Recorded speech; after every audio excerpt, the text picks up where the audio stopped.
Mustafa Kemal Atatürk adalah sebuah ikon, sebuah contoh keberanian,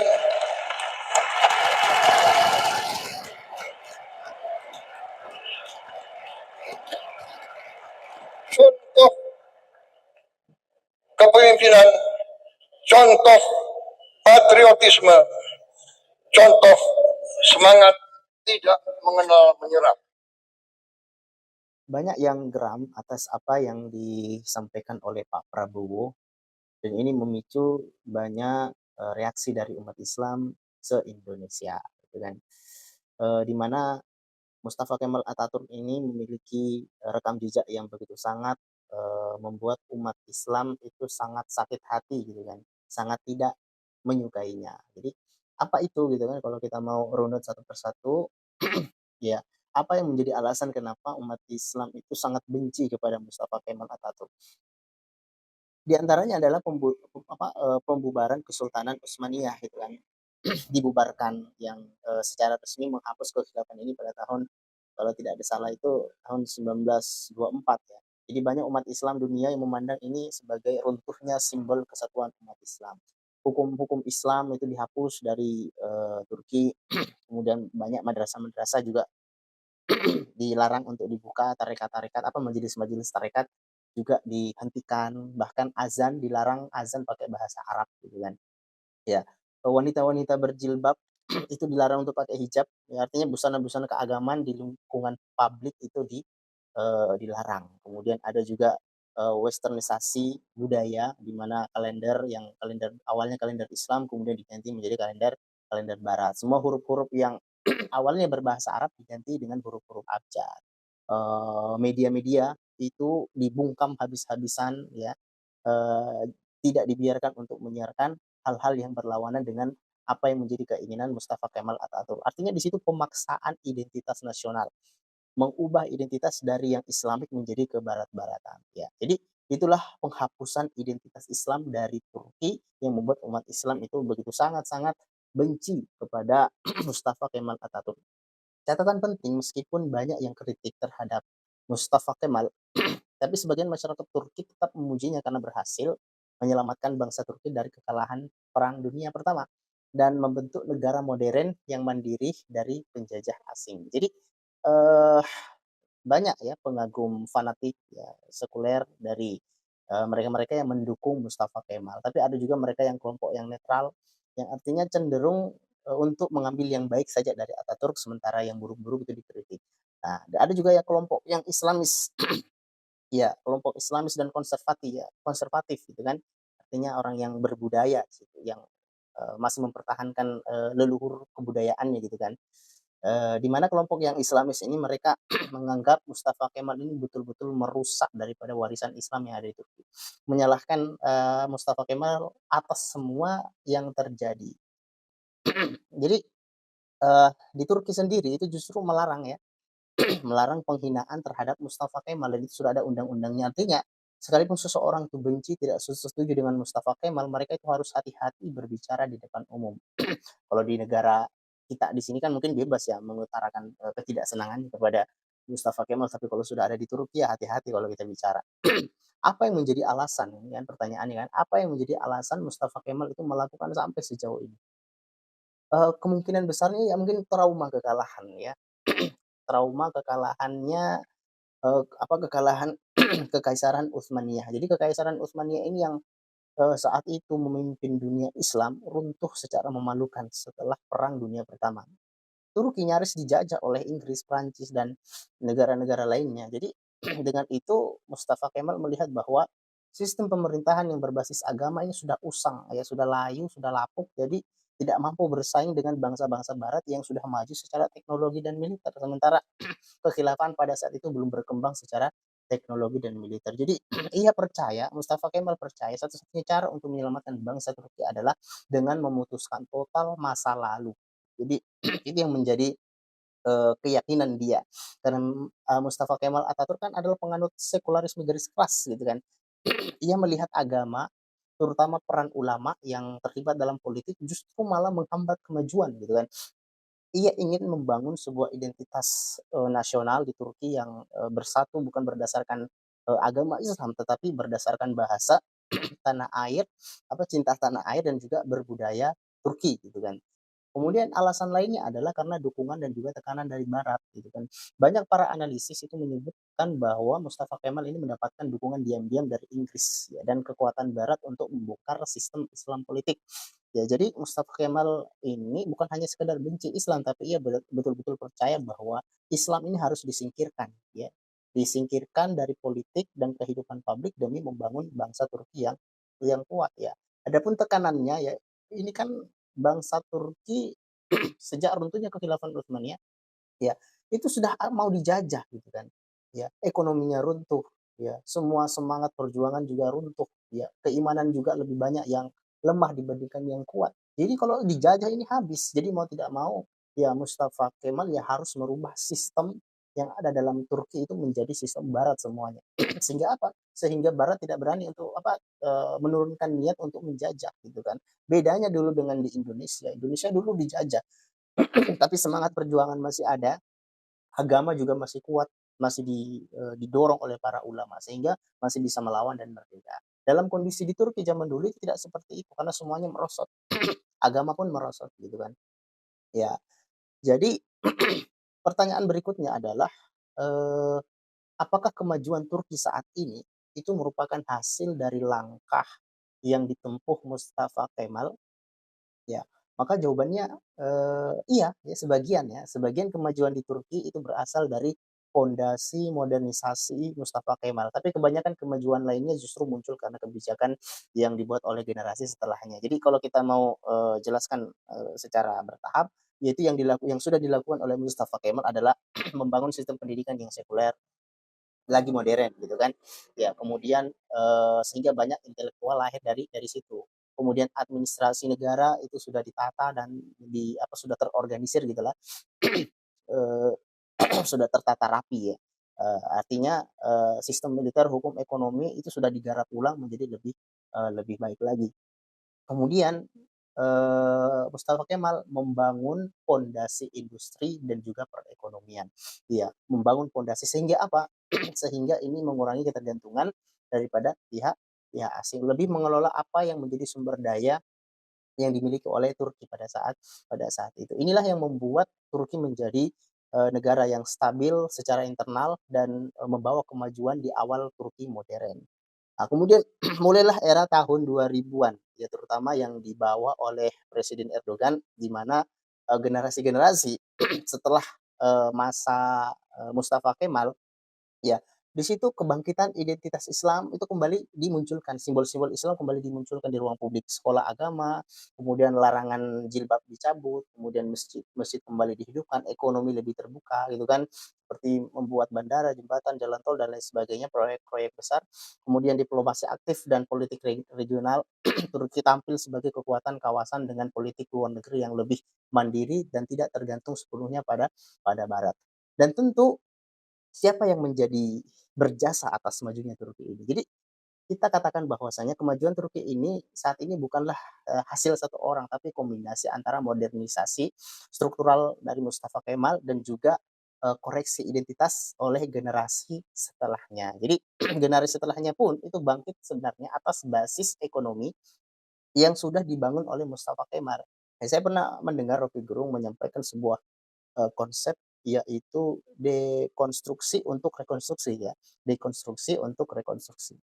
Dalam filsafat politik dan sosial ini sebenarnya bukan ide baru, tapi ini sudah dibicarakan oleh berbagai aliran pemikiran.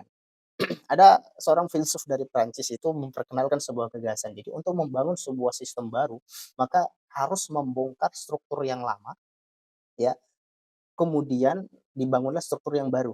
Dalam konteks negara, kalau sistem lama sudah penuh kepalsuan, sudah penuh dengan ilusi, penuh dengan ketimpangan, ya, sudah usang, sudah rusak, sudah lapuk, ya maka satu-satunya cara adalah ya dengan menumbangkannya secara keseluruhan, menghancurkan sistemnya sampai ke akar-akarnya, kemudian membangun yang baru, ya membangun yang baru.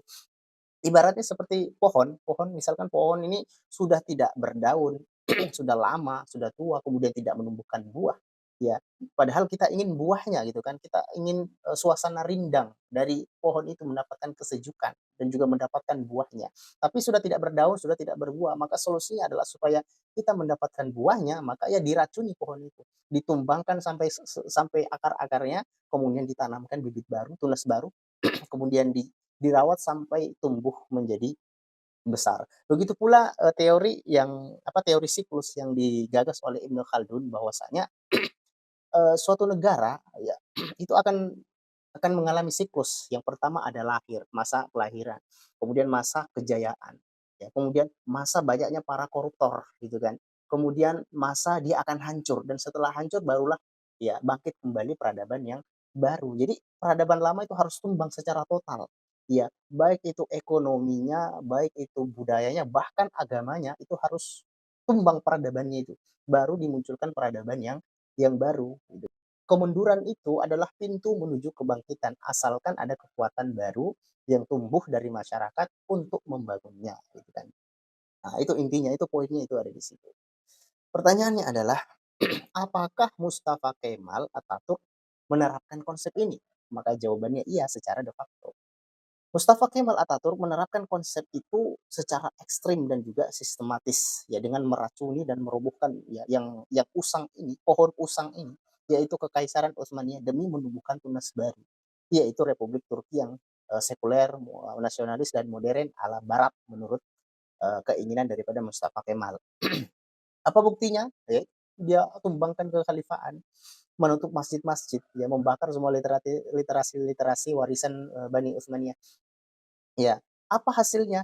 Ya, dan ternyata punya hasil ya, secara sistem ya berhasil gitu kan. Jadi Turki menjadi negara yang mandiri secara politik, memiliki sistem pendidikan modern, kemudian birokrasinya bagus, militernya kuat, ekonominya kuat ya. Karena yang mendukung semua itu adalah ekonomi. Ya, kalau kita mundur sedikit ini juga saya lupa jelaskan apa yang menjadi latar belakang kenapa kekhilafaan Utsmaniyah itu kalah dan runtuh pada saat Perang Dunia. Yang pertama adalah ya bisa kita katakan kondisi internal yang rapuh, kemerosotan ekonomi, administrasi amburadul, militer mundur, teknologi tidak bisa berkembang, keretakan etnis dan juga nasionalisme terhadap bangsa itu sudah pudar. Ya, terus lantas itu kan ada ulama di situ. Jadi apa peran ulama pada saat itu? Bagaimana tentang akhlak mereka, tauhid mereka? Ya, apakah itu juga mengalami kemerosotan? Ya, jadi justru para ulama pada akhir masa Utsmaniyah itu justru ulama terpecah ya.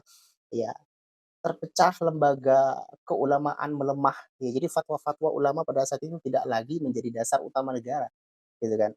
Kemerosotan akhlak para pemimpin, para pejabat, korupsi di mana-mana, nepotisme, kerakusan gitu kan.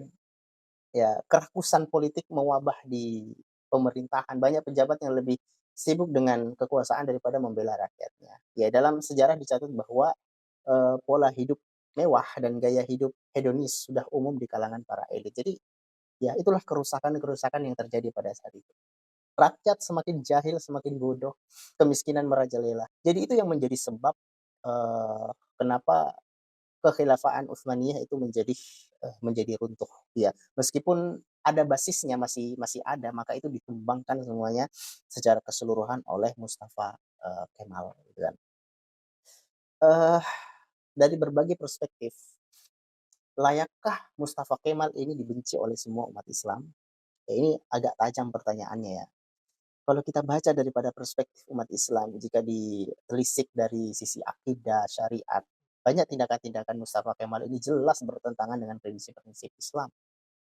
Menghapus kekhilafahan ini sudah kekufuran namanya ini.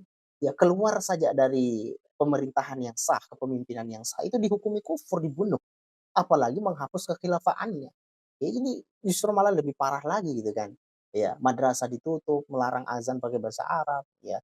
Justru mendorong untuk sekularisasi di mana-mana. Ya maka dari itu, dari sudut pandang ini umat Islam wajarlah kecewa gitu kan. Marah, bahkan membenci sekuat-kuatnya, sebenci-bencinya karena tindakan yang melukai identitas dan juga warisan Islam. Jadi kita ya terserah ya, kembali lagi kepada kita, ini hak Anda untuk membenci ya, termasuk saya juga sebenarnya benci, tidak senang. Ya tapi kita harus, menelisik lebih jauh dari perspektif sejarah dari pandangan para filsafat sejarah seperti Ibnu Khaldun dan juga, filsafat-filsafat yang lainnya, filsuf-filsuf lainnya bahwasanya Mustafa Kemal ini bisa dipahami sebagai aktor sejarah yang muncul karena momentum kehancuran kekhilafaan.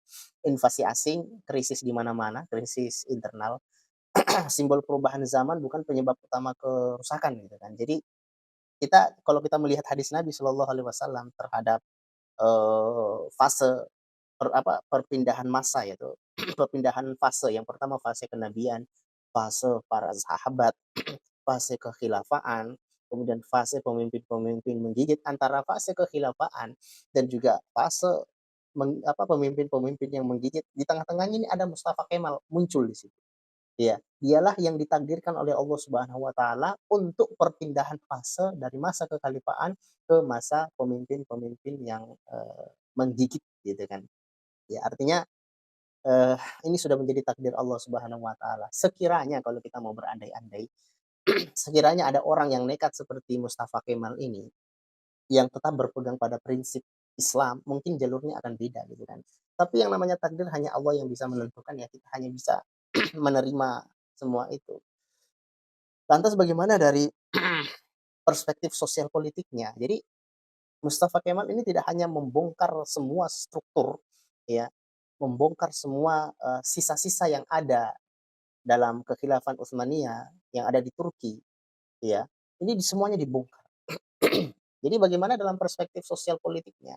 Jadi Mustafa Kemal ini ketika melihat masih ada struktur yang masih utuh dalam kekhilafahan ini, yang karena semuanya kan sudah ambruk ya, tinggal ini struktur Islam saja nih yang masih berdiri, ya, dibongkar semuanya, ya, diruntuhkan semuanya. Ya, tapi, setelah diruntuhkan, dia justru malah membangun struktur negara baru. Jadi tidak didiamkan begitu saja, tidak dihancurkan begitu saja, tapi membangun sesuatu yang baru. Yaitu mendirikan institusi negara modern, mengusir penjajah ya, jadi Prancis, Inggris itu diusir. Iya, iya diusir penjajah-penjajah ini. Meningkatkan literasi meskipun pendidikannya sekuler gitu kan. Dari sisi ini sebagian rakyat tidak membencinya bahkan memujinya. Ya, maka muncullah dikotomi di antara masyarakat. Ada yang Islamis menganggapnya ya Kemal ini penghancur. Adapun orang-orang yang sekuler menganggap Kemal ini penyelamat gitu kan. Nah, kemudian kita bahas dari sistem dari perspektif etika dalam Islam, adil dan objektif gitu kan. Dan Islam mengajarkan itu. Ya, dalam sebuah ayat itu kan disebutkan yang artinya janganlah karena kebencianmu kepada suatu kaum mendorongmu untuk tidak berlaku adil gitu kan. Artinya apa? Silakan kita mengecam ya, silakan kita membenci Mustafa Kemal sebenci-bencinya atas perbuatan yang sudah ia lakukan. Tapi tetap lihatlah dia secara utuh sebagai manusia dan juga tokoh sejarah. Jangan sampai karena kebencian kita menutup potensi pembelajaran dari peristiwa yang sudah terjadi ini. Yang saya mau katakan bahwa, Mustafa Kemal memang bisa dikatakan sengaja merusak dirinya sendiri dengan cara meruntuhkan kekhilafan Utsmaniyah, ya, meruntuhkan semua struktur Islam yang berdiri pada saat itu. Karena memang semuanya sudah ambruk, diruntuhkan semuanya untuk membangkitkan kembali negaranya. Jadi bisa dikatakan, bahasa kasarnya tuh dia rela masuk neraka, yang penting negara dan rakyatnya bisa tidak dijajah, yang penting negaranya bisa bangkit kembali dan tentu kembali daripada, kehendak Allah Subhanahu wa taala. Dan saya pikir inilah yang menjadi alasan kenapa Pak Prabowo mengidolakan daripada Mustafa Kemal Atatürk.